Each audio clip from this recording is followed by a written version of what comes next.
السلام علیکم ورحمۃ اللہ وبرکاتہ۔ دلہن کو سائڈ پوز سے کھڑے ہونے کی ہدایات دیتے ہوئے وہ گردن پر موجود جولری کو قریب سے ویڈیو میں لینا چاہ رہا تھا۔ پیچھے سے کسی کے ٹکرانے سے ذرا سا زاویہ تبدیل ہوا تو اس نے جگہ بدل کر ارد گرد کا جائزہ لیا کہ جہاں سے بغیر پریشانی کی ویڈیو بنائی جا سکے۔ دل فریب خوشبو، موتی اور پرفیوم کی ملی جلی اسے مسحور سا کر گئی۔ اب جو جگہ تھی وہ دلہن کے صوفے سے زیادہ نزدیک تھی، اور وہیں سے یہ خوبصورت خوشبو بھی آ رہی تھی۔ بہت ہی کم عمر کوئی لڑکی تھی اور بیوٹی پارلر کے میک اپ نے اسے سین تر بنا دیا تھا۔ لدے پھندے زیورات اور گہنے، سرخ رنگ کا غرارہ ایسے سج رہا تھا کہ کئی دفعہ نظریں موڑنے پر بھی بار بار دیکھنے کا دل چاہ رہا تھا۔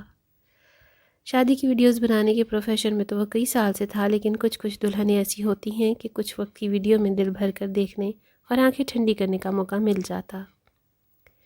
اپنی شادی نہیں ہو پاتی تو کیا کریں، ذرا حسین نظارے دیکھ کر ہی دل بہلا لیں۔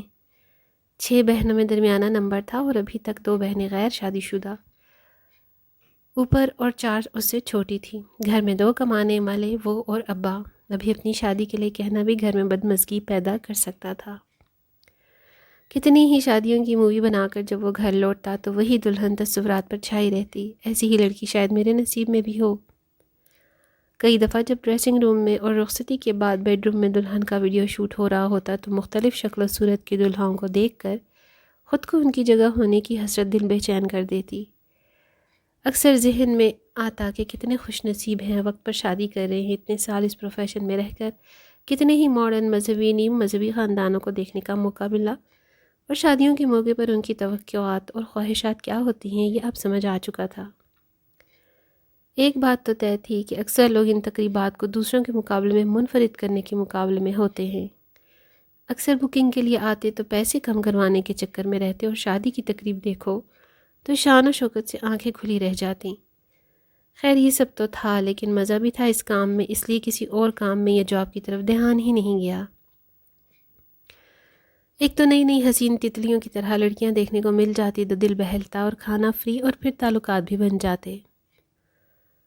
وہ بھی ایسی ہی کوئی تقریب تھی، دوست کی طرف سے کانٹیکٹ ملا کہ یار جاننے والے ہیں اور کوئی بھروسے والے فوٹوگرافر کو بلانا چاہ رہے ہیں، تم فارغ ہو تو بتاؤ، پیسے بھی اچھے ملیں گے۔ اس نے حامی بھر لی۔ کرونا نے ویسے ہی کام بہت متاثر کر دیا تھا۔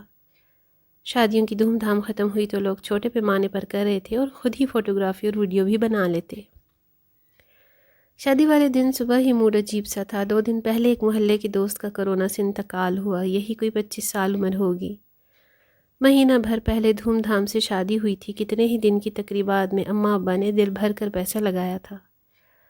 ڈھولکی کی تقریب سب سے شاندار تھی، جس میں پوری رات ہی لڑکے لڑکیاں ناچے تھے۔ اس نے خود بہت انجوائے کیا تھا، کیونکہ ڈانس ویڈیوز بنانا اس کو سب سے زیادہ پسند تھا۔ ہر زاویے سے کیمرے کا لینس سیٹ کرتے دل چاہتا تھا خود بھی جا کر کسی حسین لڑکی کے ساتھ رقص شروع کر دے۔ اس تقریب کی سہانی یاد ابھی بھی دل میں ہی تھی کہ 2 دن پہلے یہ اندھوناک خبر ملی اور ڈر سا بیٹھ گیا۔ آج ظہر کی نماز بھی پڑھ لی، ورنہ کام کے چکر میں نماز یاد نہیں رہتی تھی۔ جلدی جلدی سارے گناہوں کی معافی مانگ کر سلام پھیرا اور جانماز لپیٹی۔ ابھی تعزیت کرنے بھی جانا تھا اس لڑکے کے گھر۔ اماں بتا رہی تھی مرنے والے لڑکے کے ماں باپ کا بھی صدمے سے برا حال ہے۔ تعزیت کے گھر میں ابھی تک باہر کی دیوار پر شادی مبارک لکھا تھا، شاید کسی کو اتارنا بھی یاد نہ رہا۔ دنیا کیا کیا دکھاتی ہے، اللہ معاف کرے۔ گولڈن بینکویٹ قریب ہی تھا، گھر سے اپنے ٹیم کے لڑکوں کو پہنچنے کی اجازت دیتے کرتے ہوئے بھی میں پہنچ گیا۔ لڑکے کے بھائی نے اسے ویلکم کیا اور بتایا کہ ہماری تقریب ولیمہ جلدی ختم ہوگی اور کھانا بھی 9 بجے تک ہو جائے گا۔ سب سے پہلا دھچکا تو مردانہ زنانہ الگ انتظام پر لگا، سخت کوفت ہوئی۔ بھلا اب کیا مزہ، وہ زنانہ طرف اندر داخل ہونے کے لیے مڑا تو پیچھے سے آواز آئی، بھائی دوسری طرف ہے۔ مردانہ حیرت سی ہوئی کہ بھلا وہاں کس کی مووی بنے گی، دولہا تو دلہن کے ساتھ ہی ہوگا۔ مجھے دل سے وہ اپنے سامان سمیت آگے بڑھا، ساتھ کام کرنے والے دونوں لڑکے بھی پہنچ چکے تھے۔ بھائی یہ کہاں لے آئے آج آپ؟ نہ کوئی شغل نہ میلہ، ایک نے دوسرے کو آنکھ مارتے ہوئے بظاہر ذرا افسردگی سے کہا، یار ہمیں کام سے اور اپنی کمائی سے مطلب ہے، چلو اندر چلو۔ تقریب ولیمہ میں کھانا کھلنے تک یہی ہدایات تھیں کہ دلہا اس کے دوستوں کی مووی بنتی رہے۔ عجیب دلہا تھا کہ بجائے جا کر دلہن کے پہلو میں بیٹھے یہاں دوستوں میں لگا ہے۔ وہ منتظر تھا کہ کب دوسری جانب سے بلاوا آئے۔ ایک دفعہ دولہا کے بھائی نے اس کے پوچھنے پر اسٹیج پر جا کر کچھ خسر پسر کی اور پھر آ کے بتایا کہ ابھی تھوڑی دیر اور ہے۔ اللہ اللہ کر کے دوسری جانب جانے کی خوشخبری ملی۔ لے جانے کا طریقہ ذرا عجیب ہی تھا کہ دلہا بنا لڑکا ہی اسے لیے دوسری جانب بڑھا، اور پھر کافی دیر زنانہ دروازے کے پاس کھڑے باہر رہ کر انتظار کرنا پڑا۔ دلہا مستقل فون کان سے لگائے ہلکی آواز میں کچھ گفتگو کر رہا تھا۔ جتنی کان میں پڑی اس سے یہی اندازہ لگا کہ اندر کوئی ہے جو ویڈیو کے بنانے پر ناراض ہے یا مان نہیں رہا، اور اسی چکر میں دیر ہو رہی تھی۔ اس کا تجسس اب انتہا پر تھا۔ دلہن بنی لڑکیوں کو دیکھ کر دل جو اپنی دلہن کے خاکے بناتا تھا، آج اس میں بہت ہی تاخیر ہو گئی تھی۔ پہلی دفعہ اسے لگا یہ دلہن کے چہرے اور جسم کو کیمرے کی آنکھ سے دیکھنا اس کے لیے نشے کی طرح لت بن چکی ہے، جس کی ڈوز لینے میں جسم ہلکے ہلکے کانپ رہا ہے۔ اندر سے اجازت ملی تو وہ جلدی سے دلہا کے پیچھے پیچھے آگے بڑھا۔ اسٹیج تک جاتے جاتے یہ اندازہ ہوا کہ مہمانوں میں سے بہت سے رخصت ہو چکے ہیں یا رخصت ہو رہے ہیں۔ قدم دوسرا قدم اٹھاتے بس اس کی نظر اسٹیج پر تھی کہ آج کس دلربا کے چہرے پر نظر پڑے گی۔ اتنے سال میں یہ تو اندازوں سے ہو گیا تھا کہ کون میک اپ کی وجہ سے کلوپترا بنی ہے اور کس کے قدرتی حسن کو میک اپ نے چار چاند لگائے ہیں، کون فطری بے باک سی ہے اور کون جھجکنے والی ہے۔ اندازہ یہی ہوا تھا کہ اکثر مولوی ٹائپ لوگ بھی دلہن کے ساتھ ہر زاویے سے تصویریں بنواتے ہوئے فخر ہی محسوس کرتے ہیں۔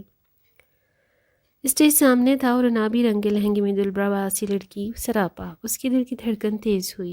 کچھ عجیب سا لگا کہ دلہن کی آستین پوری تھی اور گلے کے زیورات بھی نظر نہیں آ رہے تھے۔ چہرہ ٹھیک نظر نہیں آ رہا تھا کیونکہ دلہن کے چہرے کے سامنے ایک پھولوں کا دستہ تھا۔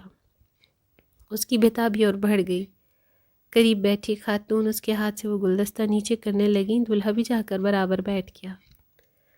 ارد گرد سے چھیڑ چھاڑ ہوئی۔ اسے احساس ہو کہ دلہن بار بار اپنا گھونگھٹ نیچے کر رہی ہے یا پھولوں کے چہرے کے سامنے۔ ارے بھابھی ذرا سا تو سر اٹھائیں اور مسکرائیں، پتہ تو چلے ہمارے بھائی کے ساتھ آپ کتنی حسین لگ رہی ہیں۔ دلہن اس بات کے جواب میں مزید سمٹ گئی۔ گھونگھٹ اٹھانا تو دور کی بات مزید نیچے ہو گیا، اور پھول بھی۔ اب کی دلہا نے بھی کچھ سرگوشی کی۔ دلہن کے کان میں کچھ تھا جو اسے مختلف لگا۔ کسی کے اصرار پر بھی لڑکی کی پوزیشن میں کوئی تبدیلی نہ آئی۔ اب ارد گرد کا اصرار رک گیا تھا، بلکہ غیر محسوس خاموشی۔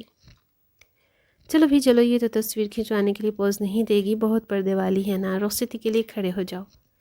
پیچھے سے آ کر کسی نے اس کے کان میں سرگوشی کی۔ جب دلہن کھڑی ہونے لگے گی تو ہم اس کے ہاتھ سے پھول لے لیں گے اور آپ فوراً اس کے چہرے کی تصویر لے لیجئے گا۔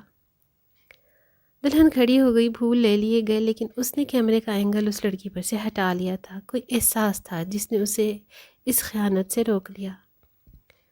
اپنی نظریں بھی اس سمت سے ہٹا لی تھیں جسے دیکھنے کے لیے پہلے اس کا رواں رواں منتظر تھا۔ کب رخصتی ہوئی اور سامان سمیٹ کر وہ گھر آیا، لیکن آج دل بے چین سا تھا۔ ہر تقریب سے واپسی پر اپنی دلہن کا خاکہ لیے وہ جو آتا تھا، آج وہ تصویر کچھ مختلف تھی۔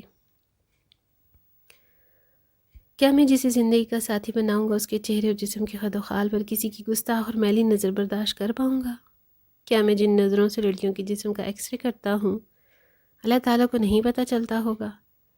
سب مجھے اعتماد کر کے شرافت کو مجسمہ سمجھ کر بلاتے ہیں، میری خیانت سے لا علم ہے۔ کیا اس بددیانتی سے میں پرسکون رہ سکوں گا؟ اس کے دل نے احتجاج کیا۔ خود سے خفا سا ہو کر اس نے آنکھیں مون لیں۔ آج اس کی دلہن کا تصور مختلف تھا۔ مکمل لباس میں چہروں کو پھولوں سے ڈھانپتی ہوئی کو باحیا لڑکی جس کی زندگی میں آنے سے پہلے اس نے اپنی زندگی کی سمت کو درست کرنا تھا۔